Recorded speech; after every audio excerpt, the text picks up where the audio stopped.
Hello दोस्तों, आप सभी का स्वागत करता हूँ आपके अपने यूट्यूब चैनल यस मैथमेटिक पाठशाला में। तो आज यूपी टीजीटी 2011 का जो लेक्चर फर्स्ट डाला था उसमें 1 to 25 क्वेश्चंस थे, जिसमें क्वेश्चन नंबर 22 का आंसर जो था वो बाई मिस्टेक गलत हो गया था। ठीक है, तो आप उसके लिए मैं एक वीडियो बना रहा हूँ जिसका लिंक मैं आपको उस लेक्चर का वीडियो के डिस्क्रिप्शन में दे दूँगा। तो देखिएगा क्वेश्चन नंबर 22 इसका करेक्ट आंसर क्या है और कैसे सॉल्व करना है। ठीक है, क्वेश्चन लिखा find the value of cos inverse cos 5π/3 and sine inverse sine 5/3।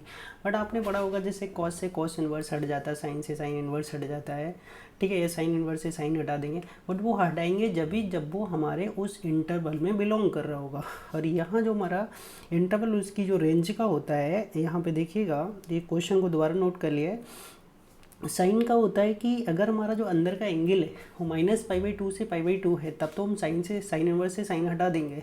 और कॉस में क्या है, अगर एंगल हमारा 0 से पाई तक है, ठीक है, 0 से पाई क्लोज इंटरवल, तो हम उसको हटा देंगे। बट अगर इससे बड़ा होगा तो पहले हमें एंगल को इस इंटरवल में बिलोंग कराना पड़ेगा, अर्थात उसको ब्रेक करना पड़ेगा। तो वही यहाँ पे था 5π/3, अर्थात 1 से बड़ा है, मतलब पाई से बड़ा है, और यहाँ भी 5π/3 है, इसलिए हमें क्या करना पड़ेगा, पहले इसको ब्रेक करना पड़ेगा। ठीक है गाइज, तो ब्रेक ऐसे करना होता है कि हम फाइनली उसको जब हम सॉल्व करें तो फिर से वही वैल्यू आ जाए। तो हमने 2 -π/3, अब हम करेंगे 2 3 या 6π - π 5π/3, फिर से वही आने वाला है। और cos 2π/3, 2π का मतलब होता है 360, और 360 माइनस थीटा जो होता है गाइज वो आपका फोर्थ क्वाड्रेंट में बिलोंग करता है। और फोर्थ क्वाड्रेंट में जो होता है कॉस और सेक प्लस होता है। ठीक है, बाकी सारे क्या होते हैं, माइनस होते हैं, इसलिए कॉस क्या हो जाएगा, प्लस हो जाएगा। ठीक है, और 360 एंड 180 में जो रेशियो होता है वो चेंज नहीं होता है, इसलिए कॉस का कॉस आ जाएगा cos π/3। अब साइन 2π - अर्थात ये फोर्थ में नेगेटिव होता है साइन, इसलिए माइनस का साइन थीटा हो जाएगा। और आपने एक चीज़ पढ़ रखा है कि sine minus theta equal to minus sine theta. तो गाइज अगर ये लिखा है तो हम इसको ये वाला कन्वर्ट कर सकते हैं, और ये लिखा तो उसको हम इसमें कन्वर्ट कर सकते हैं। तो यहाँ पे हमारा ये लिखा है माइनस साइन थीटा, हम माइनस साइन थीटा को साइन माइनस थीटा में कन्वर्ट कर देंगे। ठीक है, तो ये माइनस का साइन थीटा था, इसको हमने साइन माइनस थीटा में कन्वर्ट कर दिया। अब यहाँ से कॉस हटा देंगे, यहाँ साइन से साइन हटा देंगे, तो इधर भी π/3, इधर -π/3, कट के कितना आ जाएगा, 0। तो इसका करेक्ट आंसर क्या होगा गाइस, 0 होगा। ठीक है, और जो बुक्स दे रखी हैं उसमें एक बुक्स में दे रखा था 10π/3 और दूसरी बुक्स में दे रखा था 5π/3, जो कि दोनों के दोनों क्वेश्चन रॉन्ग है। अगर यूथ की बुक हम पढ़ रहे हो तो यूथ की जो पहले बुक थी उसमें 10π/3 है, और जो सेकेंड बुक आई है उसमें आपका 5π/3 है, कि दोनों के दोनों आंसर रॉन्ग है। ठीक है, तो आप मैच कर लीजिएगा अच्छे से और उनको सही कर लीजिएगा। नेक्स्ट क्वेश्चन देखिएगा, क्वेश्चन नंबर 18। ये भी क्या हुआ था, बाई मिस्टेक जल्दी में गलत हो गया था, और ठीक है, तो मैं इसको आपको करेक्ट सुधरवा दे रहा हूँ। और आप जो जिसने फर्स्ट वीडियो देखा है, फर्स्ट लेक्चर, तो वो इन क्वेश्चनों को करेक्ट कर लेगा जिसने अपनी कॉपी पे लिखा है। ठीक है गाइज, तो यहाँ पे लिखा है यूपी टीजीटी 2016 का क्वेश्चन नंबर 18 है। ये मैंने फर्स्ट वीडियो के अकॉर्डिंग क्वेश्चन का नंबर डाला है। ठीक है गाइज, हो सकता है पेपर में ABCD मतलब 4 सेट होते हैं, तो उसमें मत ढूंढिएगा। ये क्वेश्चन है आपके टीजीटी 2000, ठीक है, सॉरी 11 का है, यहाँ पे 16 डाल दिया है। ये कितना है, यूपी टीजीटी 2011 का, फर्स्ट वाले में सही 11 ही डाला है, और बाई मिस्टेक यहाँ फिर से मिस्टेक हो गई। यहाँ पे क्या है, टीजीटी 2011 है। ठीक है गाइज, टीजीटी 2011, तो टीजीटी 2011 का क्वेश्चन नंबर ये कितना है, 18 है। ठीक है, अब इसको देखिएगा कैसे सॉल्व करेंगे आप। तो यहाँ पे हमसे जो क्वेश्चन दिया था उसमें सिर्फ ये पूछा था कि ये जो फंक्शन दिया हुआ है ये किस वैल्यू पे डिफाइन होगा, बट जैसे मैंने लिखा इस तरह से नहीं पूछा गया। Find the domain and range नहीं पूछा था, फाइंड द, ठीक है, मतलब दिस फंक्शन इज मतलब डिफाइंड ऑन, मतलब किस इंटरवल पे डिफाइन होगा। तो वो आपसे इंटरवल पूछा था किस इंटरवल में डिफाइन होगा। तो वही मिस्टेक, मैंने जो आंसर लिखा था वो x बिलोंग्स टू r लिख दिया था, बट ये x बिलोंग टू r नहीं होगा। इसके इंटरवल में सिर्फ और सिर्फ, इंटरवल का मतलब जो उसमें ये डिफाइन होगा, इसका जो डोमेन होगा वो डोमेन सिर्फ -1 एंड 1 होगा, सिर्फ 2 ही वैल्यू होंगी जिन पे ये डिफाइन होगा। ठीक है, तो देख लेते हैं कैसे डिफाइन होगा। तो क्या किया गाइज, हमने पहले सेकंड वाले को पहले सॉल्व कर लिया, फर्स्ट वाले को अलग कर लिया। तो हमें करना है क्या, इन दोनों का जो आएगा बाद में हम इंटरसेक्शन ले लेंगे। ठीक है, अब देखिएगा तो करना क्या है, अब ये वैल्यू जो साइन होता है, साइन इनवर्स का जो डोमेन होता है, और तो साइन इनवर्स का डोमेन क्या होता है गाइज, -1 to 1 होता है। तो साइन इनवर्स का डोमेन का मतलब ये है एक्स की वैल्यू हम -1 to 1 लगा सकते हैं, ठीक है। अब -1 to 1 लगा सकते हैं तो वो कहाँ लगा सकते हैं, जो एंगल दे रखा है, एंगल ये दे रखा है आपको, ठीक है। जब यहाँ पे आप ये वैल्यू पुट करेंगे तो ये वैल्यू ये हो जाएगा -1 to 1, ठीक है। अब यहाँ पे दो कंडीशंस बन रही हैं, एक तो आप फर्स्ट सेकंड को ले लो और एक बार सेकंड और थर्ड को ले लो, ठीक है। तो हमने क्या किया, पहले इन दोनों को ले लिया स्टार्टिंग के।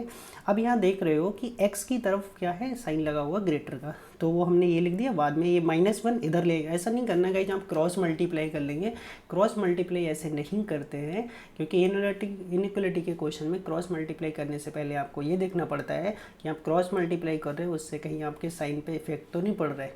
तो क्रॉस मल्टीप्लाई नहीं करना है, इस -1 को दूसरी साइड ले आएंगे +1, और इधर ही साइन लगा था तो वो इधर आ जाएगा, और ये ऊपर हो गया 1 + x का होल स्क्वायर अपॉन 2x। अब यहाँ पे देखिएगा गाइज, तो ये 1 + x का होल स्क्वायर, ये ऑलवेज पॉजिटिव होने वाला है, ऑलवेज पॉजिटिव है। और ये वैल्यू भी क्या होनी चाहिए, >0। तो नोमेरेटर तो आपका पॉजिटिव हो गया, अब डिनोमेटर भी पॉजिटिव होगा, तभी तो पॉजिटिव अपॉन पॉजिटिव रहेगा। तो पहला हो गया हमारा क्या कि x जो है नोमेरेटर वो हो गया पॉजिटिव।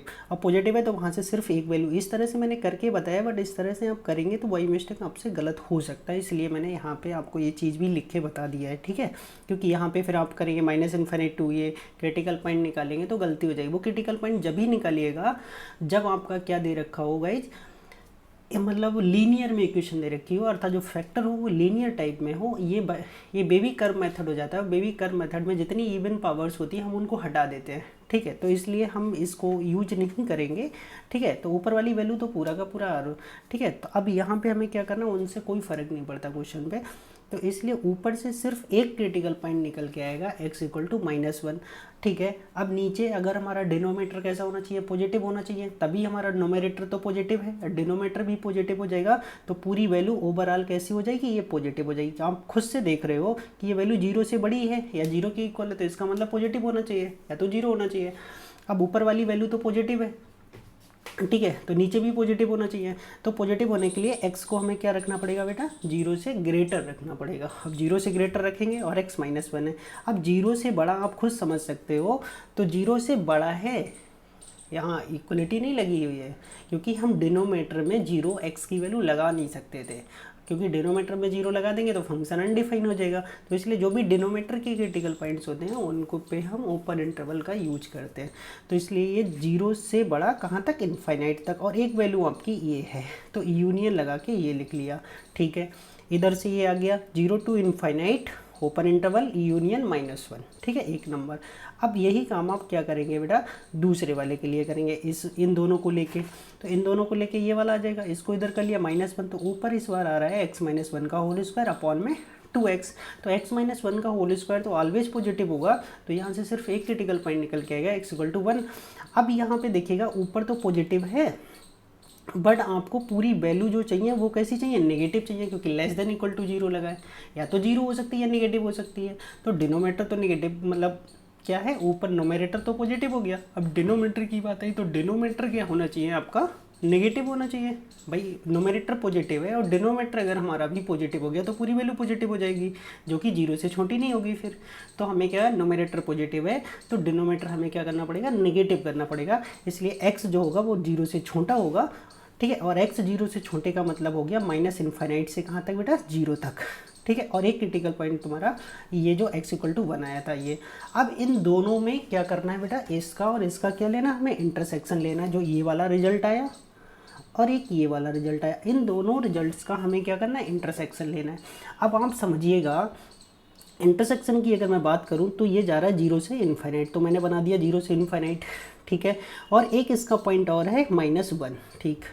जो दूसरा वाला पॉइंट था हमारा, जो दूसरा वाला पॉइंट था वो -∞ से कहाँ तक है, 0 तक, अर्थात 0 से -∞ तक बना दिया, ठीक है।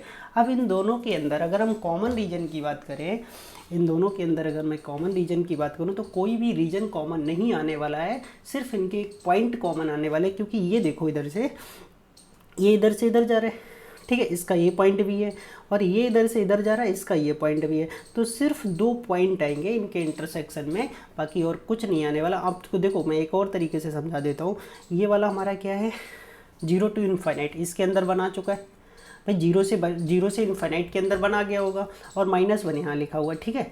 तो -1 और 1 और -1 यहाँ मिल रहे हैं। अब यहाँ देखो, अब ये वैल्यू 0 माइनस इन्फाइनाइट से 0 है, तो इसके अंदर -1 मिल चुका होगा और 1 यहाँ पे है। तो आपके दोनों जो इंटरवल आए हैं उसमें सिर्फ 2 पॉइंट कॉमन आ रहे हैं, -1 एंड 1। तो इसका जो हमारा डोमेन हो जाएगा, मतलब इसकी जो रेंज हो जाएगी, ये समझ सकते हो कहाँ से कहाँ तक डोमेन या रेंज, मतलब x कहाँ से कहाँ तक बिलोंग करेगा, किस इंटरवल में आएगा, वो -1 to 1 आएगा। अब बचा कौन सा, फर्स्ट वाला साहब, ये वाला, ठीक है। अब इसको हमें देखना है। अब आपको पता है कि जो अंदर की वैल्यू होनी चाहिए वो >= 0 होनी चाहिए। अब साइन जो होता है, साइन का डोमेन क्या होता है भाई, साइन का डोमेन होता है, अगर हम बात करें इसके लिए लगाने की, तो वो कितना लगा सकते हो भाई, -1 से 1 ही लगा सकते हो, मतलब -1 से 1 ही वैल्यू दे सकता है और कोई तो वैल्यू दे नहीं सकता। मतलब अगर साइन के अगर हम पूरे रेंज की बात करें तो वो कितनी वैल्यू आएगी, -1 से 1, और कोई नहीं आएगी। तो अंदर से -1 से 1 आने वाला है, ठीक है, तो कोई दिक्कत नहीं। और -1 से 1 सिर्फ 2 पॉइंट है। अब जब यहाँ कॉस में लगाओगे, किस में लगाओगे, जब ये कॉस में लगाओगे, कॉस कैसा होना चाहिए, पॉजिटिव होना चाहिए। अब कॉस में चाहे +1 हो या -1 हो, कोई फ़र्क नहीं पड़ता, ठीक है, इसलिए वो क्या देने वाला, पॉजिटिव ही देने वाला है, ठीक है। तो इसलिए ये क्या रहेगा, पॉजिटिव रहेगा। अब कॉस का जो होता है, ठीक है बेटा, अब कॉस की अगर मैं बात करूँ तो ये पूरा इसका कहाँ से कहाँ तक होता है, -π/2 से π/2 तक इसकी क्या होती है, बिलोंग करेगा। अर्थात थीटा जब कॉस पॉजिटिव कहाँ पे होता है वो चीज़ देखना है हमें, कॉस पॉजिटिव होना चाहिए। अंदर की वैल्यू साइन पे तो कोई फ़र्क नहीं पड़ा इससे। अब हमारा जो यहाँ तो कोई फ़र्क नहीं पड़ा। अब कॉस की वैल्यू पॉजिटिव कहाँ से होती है, -π/2 से π/2 तक जो कॉस होता है वो पॉजिटिव वैल्यू देता है। क्या देता है, पॉजिटिव वैल्यू देता है। तो सिर्फ ये 2 वैल्यू इसके अंदर आ गई, अर्थात अब यहाँ पे कोई फ़र्क नहीं पड़ने वाला। अर्थात हमारा जो अंदर की वैल्यू होगी वो पूरे के पूरा डोमेन जो हो जाएगा वो क्या हो जाएगा, रियल नंबर हो जाएगा। इसका डोमेन क्या हो जाएगा, पूरा रियल नंबर हो जाएगा, किसी पे कोई दिक्कत आने वाली नहीं है। तो यहाँ से कोई भी वैल्यू निकल के आ सकती है, ठीक है। अब एक चीज़ समझिएगा, इसका डोमेन क्या है, पूरा का पूरा रियल नंबर, और इसका जो डोमेन आया था वो क्या आया था, -1 and 1, 2 पॉइंट। तो r और इसके साथ जब हम क्या करेंगे, इसके साथ नहीं, मतलब यहाँ पे जो निकल के आया ये, और ऊपर वाले का कितना आया था बेटा, r आया था। अब इन दोनों का फाइनली जब इंटरसेक्शन करेंगे तो क्या हो जाएगा, r और इसका इंटरसेक्शन करेंगे तो सिर्फ 2 ही पॉइंट निकल के आएंगे, यही हमारा क्या हो जाएगा, डोमेन। और इसी पे फंक्शन क्या होगा, डिफाइन। इसलिए आंसर नंबर A करेक्ट हो जाएगा। आपसे रेंज पूछा नहीं गया है बट फिर भी मैं रेंज निकालना भी इसकी बता देता हूँ। जब डोमेन में 2 पॉइंट हैं तो डोमेन में 2 पॉइंट लगाएंगे तो 1 पॉइंट के करस्पॉन्डिंग 1 पॉइंट निकल के आएगा, तो रेंज में भी क्या होंगे, 2 पॉइंट निकल के आ जाएंगे, देख लीजिएगा। अब its domain has only 2 points -1 and 1, तो इट्स रेंज क्या हो जाएगी भाई, पहले अब मैं बता देता हूँ कि -1 लगा के देख लेता हूँ। जब -1 सपोज चाहे यहाँ लगा लो, यहाँ लगा लो, पर चलो यहाँ लगा लेते हैं। -1 लगाएंगे तो -1 का स्क्वायर 1, ऊपर कितना हो जाएगा 2, नीचे कितना हो जाएगा -2। तो 2/-2 -1, और -1 कितनी होती है, -90 की वैल्यू होती है। और यहाँ पे जब हम 1 लगाएंगे तो साइन 1 ये आ गया। तो पहला -1 लगाएंगे, तो अगर हमारा -1 लगाते तो साइन -θ हो जाता, ठीक है, क्या हो जाता, साइन -θ, और साइन -θ माइनस साइन θ हो जाता। अब कॉस के अंदर नेगेटिव वो पॉजिटिव बन जाता है, इसलिए क्या रहेगा, फिर से ये प्लस में आ जाएगा। अब 1 लगाएंगे तो ये 2/2 कितना हो जाएगा, 190 की वैल्यू। अब 1 लगाएं तो क्या आएगा, वो तो प्लस ही आएगा। तो सिर्फ ये इसकी रेंज में 2 पॉइंट्स आने वाले हैं, एक ये और दूसरा ये। तो यही इसका क्या हो जाएगा, करेक्ट आंसर हो जाएगा। तो आप लोग अगर अच्छा लगा हो तो प्लीज़ चैनल को ज़्यादा से ज़्यादा शेयर करिएगा, ठीक है, और लाइक भी करिएगा, कमेंट भी करिएगा। अगर कोई चीज़ अगर आपको मेरी मिस्टेक मिलती है तो कमेंट करके ज़रूर बताएं, जिससे मैं उस मिस्टेक को सुधार सकूं और आप तक उसका करेक्ट आंसर पहुंचा सकूं, ठीक है गाइज। तो thank you for watching this video.